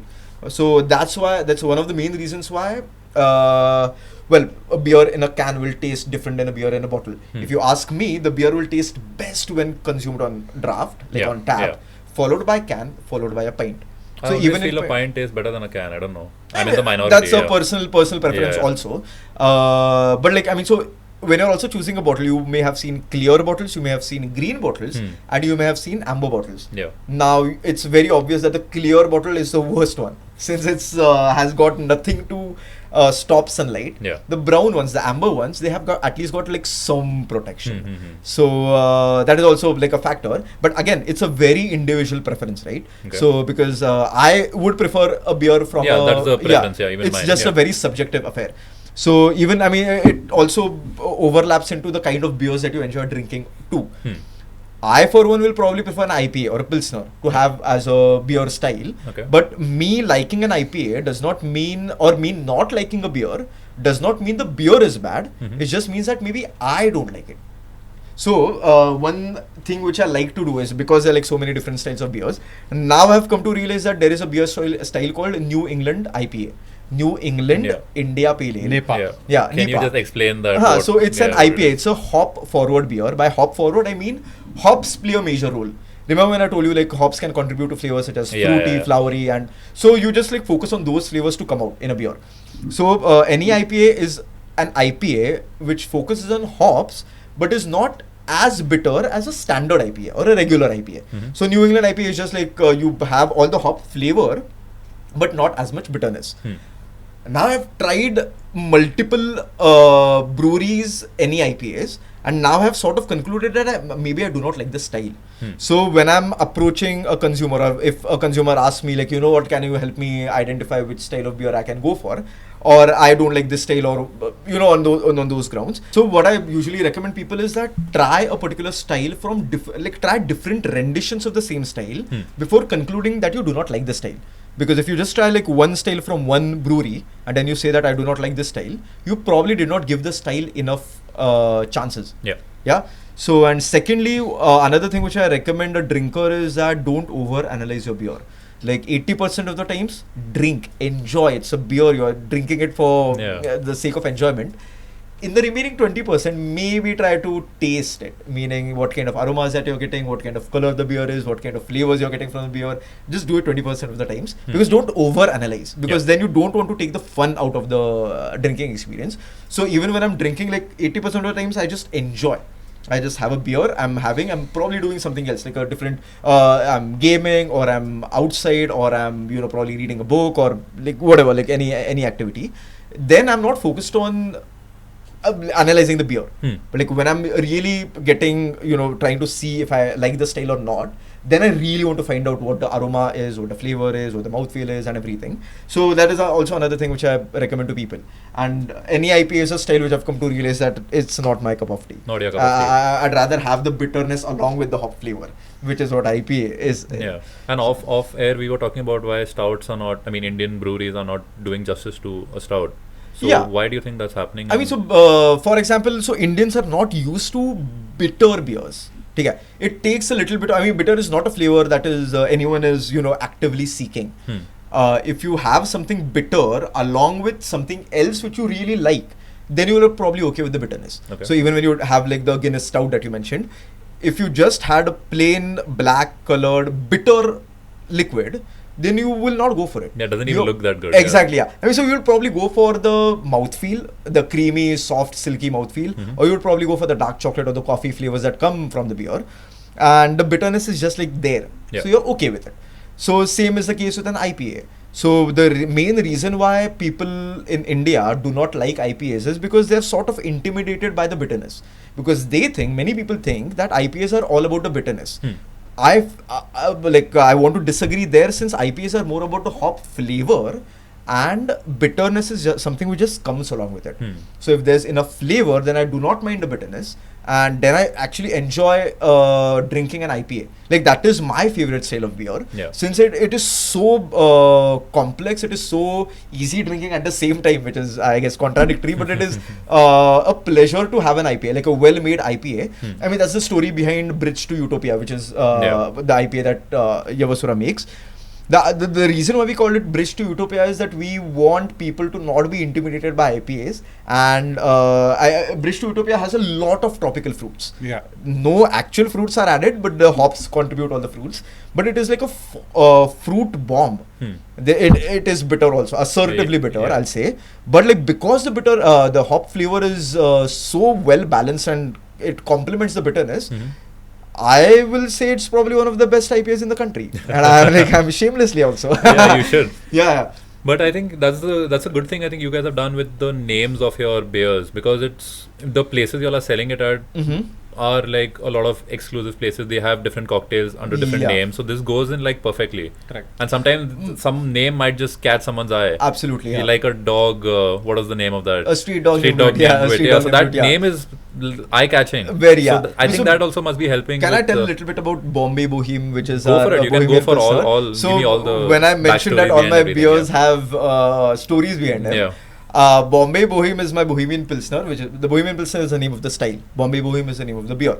I have made this beer, or rather named this beer in memory of my granddad, who was a chartered accountant for London Pilsner. So he used to tell us stories about how he used to go there for audits and how he used to probably not sneak in, but like go in the cold room and have beer directly from the tanks. And he used to always have a great time. It was quite unfortunate that he never tried Bombay Boheme. He was from Bombay. So the Bombay is because he was from Bombay, and Boheme is because he was kind of a bohemian person. So it was, what you can say, he was probably ahead of his time. Like he used to do things which I find cool now. So he was like a bohemian personality back then. So the beer is named after him, or rather, in memory of him. It is sad that he could never taste the beer. He has tasted Yavasura, but he has never tasted Bombay Boheme. So, and hence we had like a beer drinking history. That sounds bad, but like a responsible beer drinking history, since my dada, like we used to call him dada. Dada used to drink beer. My dad drinks beer. My dad, in fact, like he drinks only beer. It is hardly. That's same with my dad as well. So I have never seen my dad go for a whiskey or a rum or a vodka or anything. He has always drank beer responsibly. So that's the way that he has brought up also. I mean, so that's the thing, right? So when we were starting the brewery, my mom was a little worried, why are you getting into the alcohol business? And if I drink enough to not be able to sell, then I am fucked. Essentially. So I never get high on my own supply. I do get high on my own supply, but like not in a way where it affects my business. So at home when he's alone. Off camera, you can get high on your own supply. Absolutely. We've got bottles kept there. So you can go ahead with that. We always, and for me, beer is, or craft beer rather, is a product that automatically is something that you would probably want to drink for the taste. If I want to drink to get high, I'd probably go for something which is cheap as well as high on alcohol. Yeah. So I mean that's the basic criteria. So if I'm having a beer, I'm having it more for the quality of anyone. If they're having a beer, they're probably going for the taste and not to get high. So beer as a product, I mean, so it's a democratic product if you look at it. People from all ages will have it. Whereas a premium whiskey will be reserved for someone who probably can afford that whiskey. Yeah. But beer, anyone can drink a beer. And it's like democratic enough to be, consumed by anyone. But craft beer is slightly more premium in the sense that you would probably want to focus more on the flavor of the beer than its alcohol content. So that's, if you want to get high, you probably are better off not drinking craft beer. Yeah. And obviously you guys don't decide the price it's being sold at, but usually what price is it sold at? So, like at a restaurant, examples of different places and how much. Cool. So a place in Koregaon, like places in Koregaon Park will probably price their pint. So we sell to the restaurant and the restaurant sells my beer ahead. So you all sell it in kegs. Yeah, we sell it in kegs, and how, we cannot. How 20 liters, 50 20 liters. Oh, by the way, some context of what keg is, because I think your listeners will be confused as to what a keg basically means. So it's basically a cylindrical steel container, which is essentially like a bottle, which stores a certain volume of beer. Okay, now you can think of it as a bottle which is more complex in nature. The reason why I say it, because there are a lot of components attached to it, which people don't know about, and mostly I don't want them to know because it's just too much and irrelevant information for them. But essentially, what if you go to a, let's say a daily, for example, you will see this big huge ass setup which people don't know what exactly it is. They only see the bartender pouring the beer from that tap. And that's what they know about. So what you see is that if you look at the bar setup, you'll see a big ass refrigerator sort of a thing. It's basically called a kegerator because it stores the kegs. it keeps the kegs at a certain temperature because we want the beer to be at that temperature because that's the temperature at which the beer tastes its best. Okay. There are other components involved as well, like a pressure and everything, which is irrelevant. But that's all there is. So there's a kegerator, there are kegs, there's a CO2 pressure, and then you can directly attach that there's something called as a coupler, which goes and attaches itself to the kegs, and that's how the beer comes out of the kegs. And then you get it directly on tap. So that's all there is to Keg it. is like a wholesale bottle. Yeah. Like So kegs come in different sizes also. There are 20 liters, 30 liters, 50 liters, depending on what size you have, what kegerator size you have, and what kind of kegs your kegerator can store. Okay. Right now, the normal kegerator can only store 20 liters. So we only supply restaurants from a perspective of, okay, you can't store this, just take this. And like across different restaurants, 20 liters is something that is very common. Yeah. But how do they transport? How do you guys transport it? Like, is it the responsibility of you guys? It's Or is it the manufacturer's Yeah. responsibility. And the thing is that because we don't filter our product, because we don't pasteurize our product, we want the product to be always stored under cold conditions. Exactly. So when we are transporting beer, or we just need to make sure that the beer is cold at all times, because if you let the beer heat up, and I mean, so like, coming back to why I'm patient with my beers is because if you cool the beer when sugars are still present, when the yeast has not yet finished doing its job, if the beer heats up later in the process, the yeast is going to become active again. Yeah. It is going to eat the remaining sugars, and it is going to create like way more problems down the road, which is more than the cost of the extra 2 days or 5 days that you spend to let it do its job.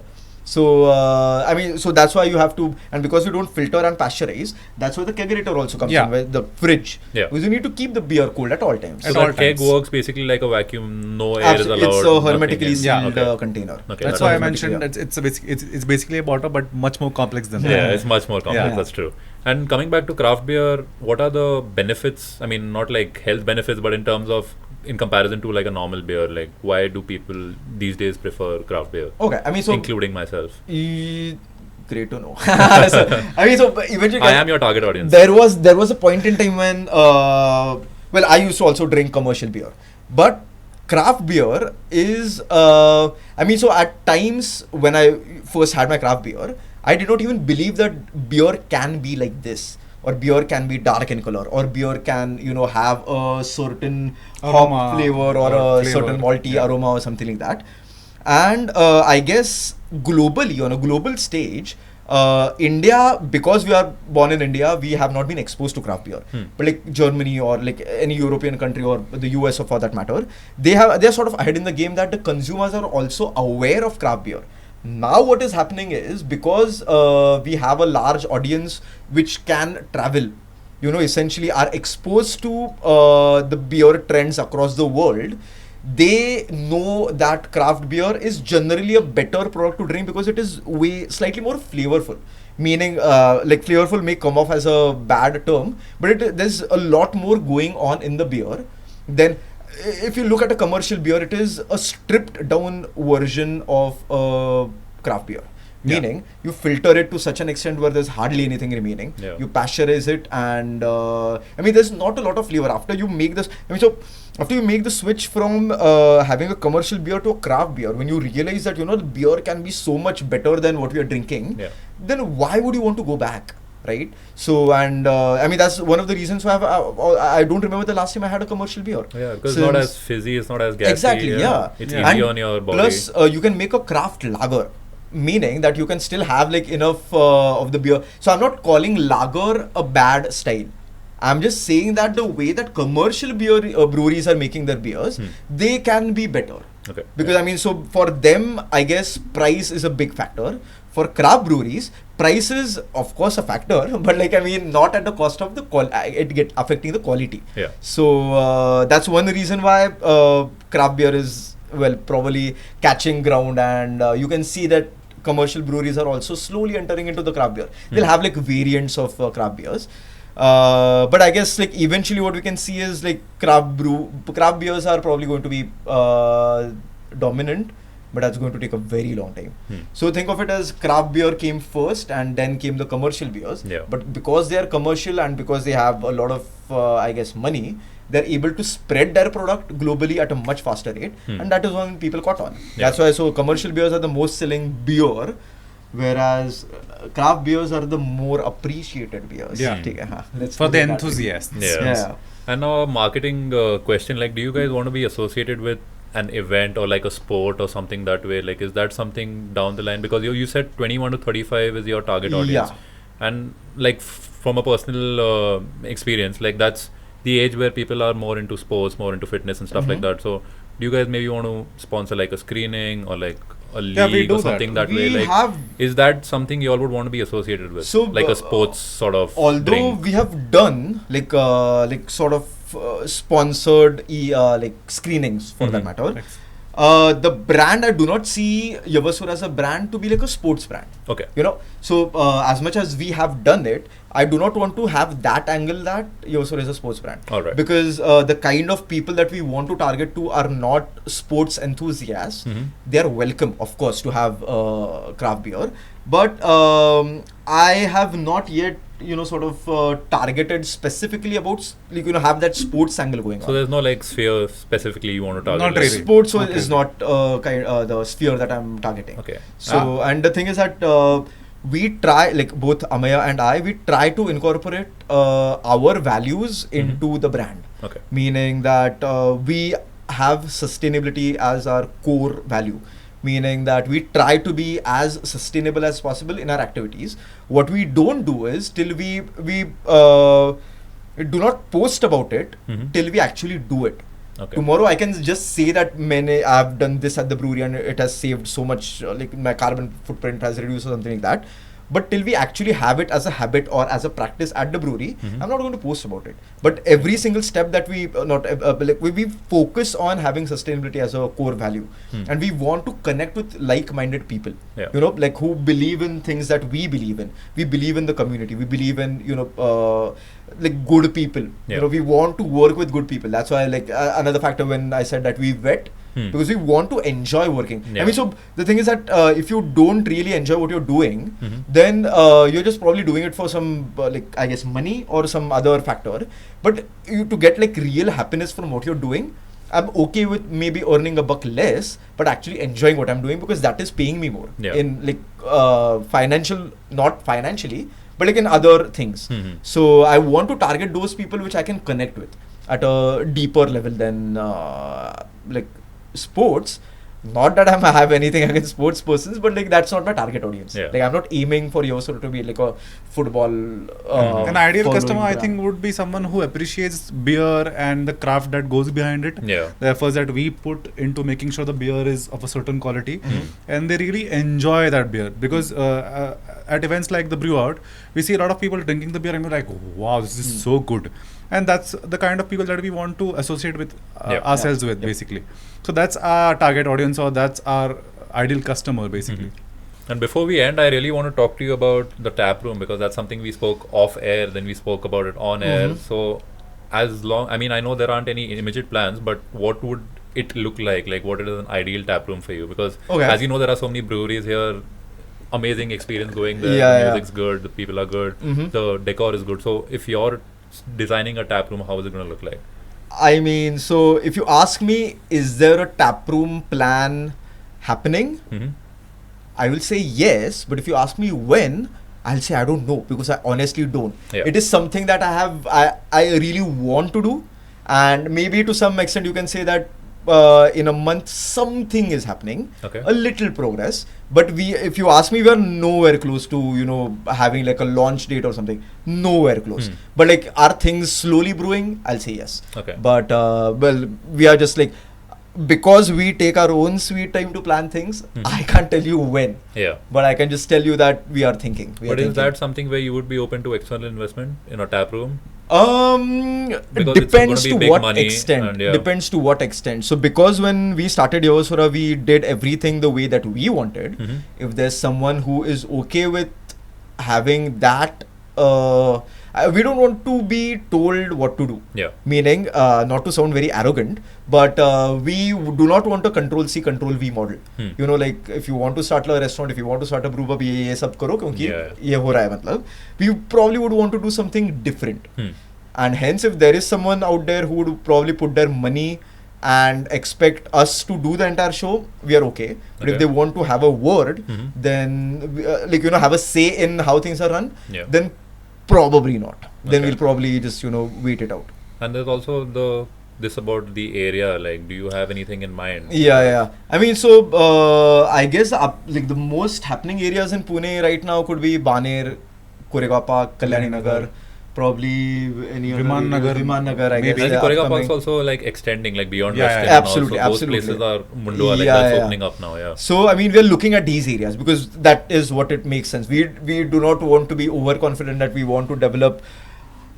No offense to the people who stay in Undri, but we want to develop Undri as a craft beer capital of Pune or something like that. So we are looking at areas which are, you know, frequently visited by people.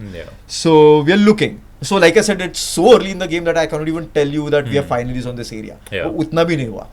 But if you ask me what kind of I guess ambience we'll have, I do have a picture in my head. What kind of tell me about it. What kind of music is I mean so the like thing is paint me a mental picture. Okay, so when I've visited breweries across, I guess, Europe as well as the US, I want to create like a comfortable atmosphere, you know. I mean, so for me there are places where I need to make sure that I'm dressed in a certain way, like, you know, I want to be comfortable enough to just get up or just see, you know what, I want to have a beer. I don't need to bother with my appearance as much. I probably just want to go out and have a beer because I'll be in a place where people are non-judgmental. They won't judge me based on how I'm dressed. So I want to create like a comfortable space. And then we like wood. We like, I guess, the color black. We like the steel looking things.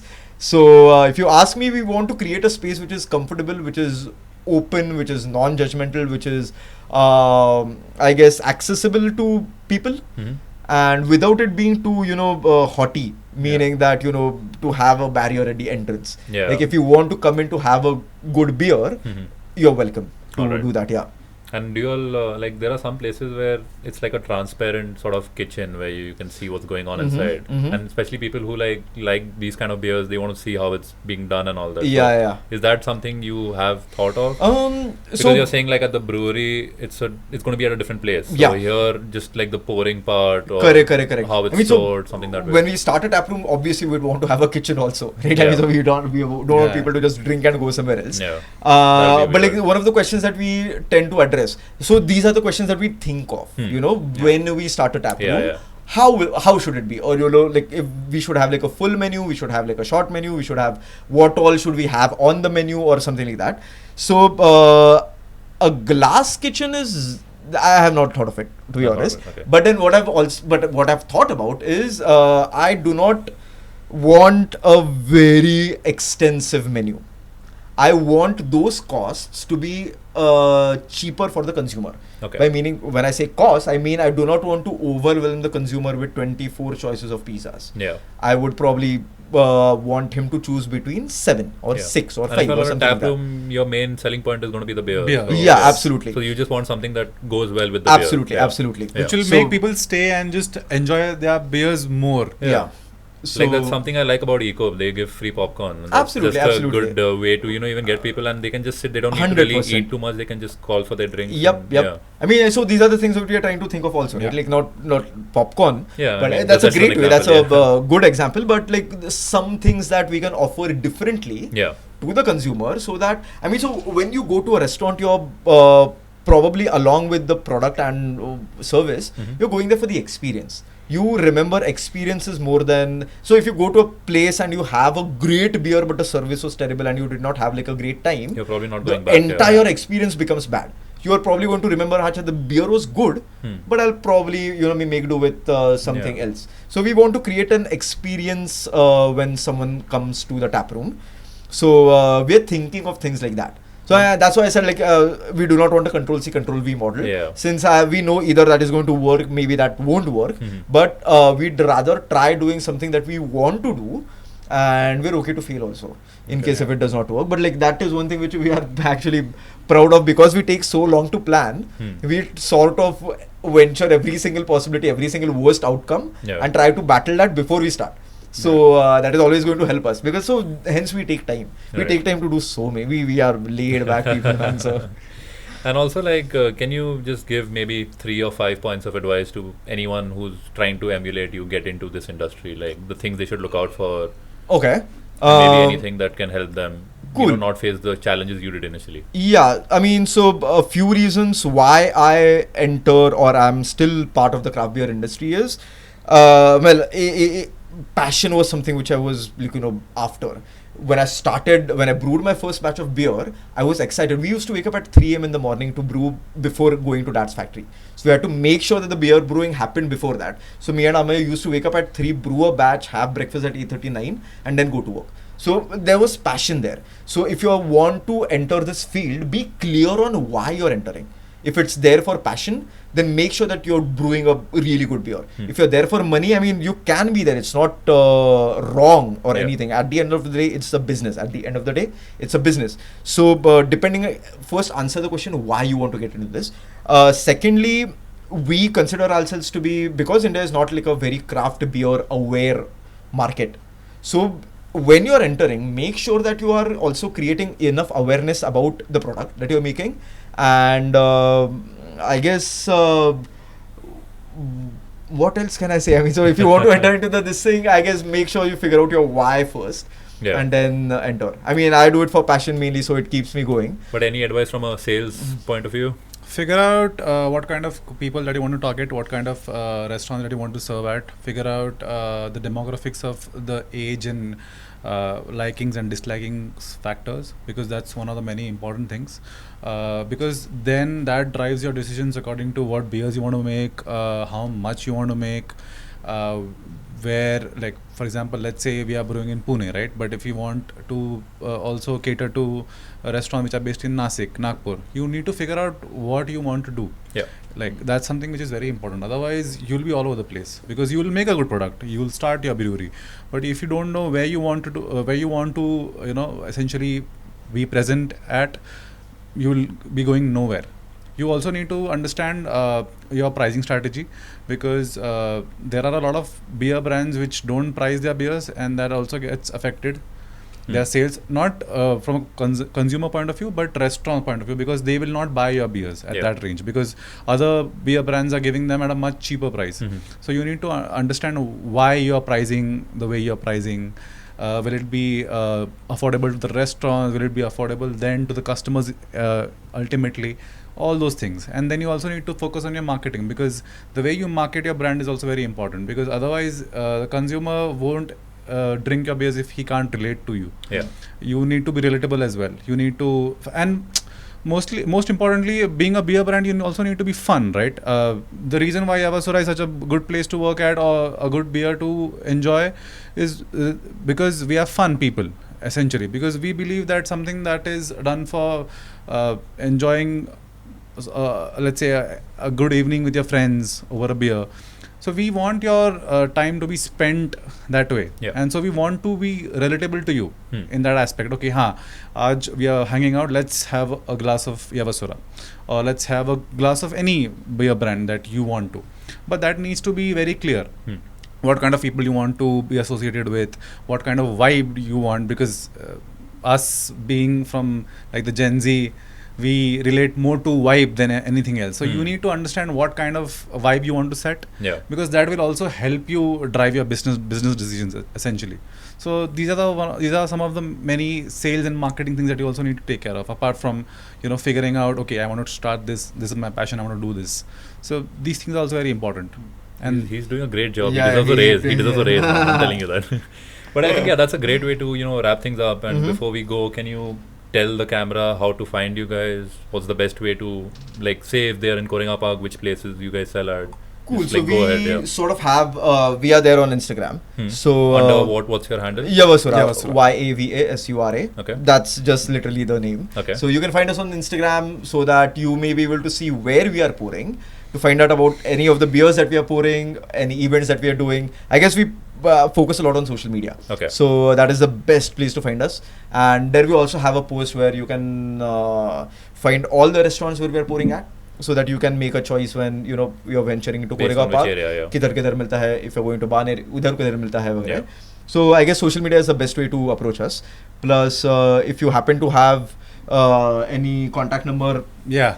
then you are free to reach out to us. We love talking to people. Yeah. We love talking to consumers. So if you have this thing, reach out. We will be more than happy to help you out. And is this also open to new bar owners if they want to Absolutely, reach out? absolutely. Yeah. Absolutely. Yeah. It's the same way. Is there a contact number, email ID, whatever? I mean, also the Instagram page is an Responsive? equally, absolutely. It's an equally good way to reach out to us. Okay. Absolutely. And if you're a customer who goes to some of your favorite bars, please make sure to ask for Yavasura so that they can eventually call us. Yeah, let's make Delhi the Yavasura capital of Pune. Absolutely. Okay, I think that's a great way to wrap things up. And Absolutely. thank you guys. Thanks a lot. It was rescheduled last week, but from last week, but I'm so glad that we could do it today. It was a pleasure. I mean, this was the first time Yeah. that we did this, and I guess we had a lot of fun. It was great. Yeah. I did Thanks. not expect it to be this fun. So to Yeah. be very honest, we also need to do the intro. We will, yeah. Yeah. And hopefully the next time you're on, we have a tap room ready and all Oh, of that. absolutely. Yeah. Hopefully. I'm Or looking maybe forward. or we'll get cans, and then we'll go to the tap room. Yeah, okay, So fine. Let's go gradually. not then, before yeah. touring the brewery. Yeah, okay. But yeah, thank you guys.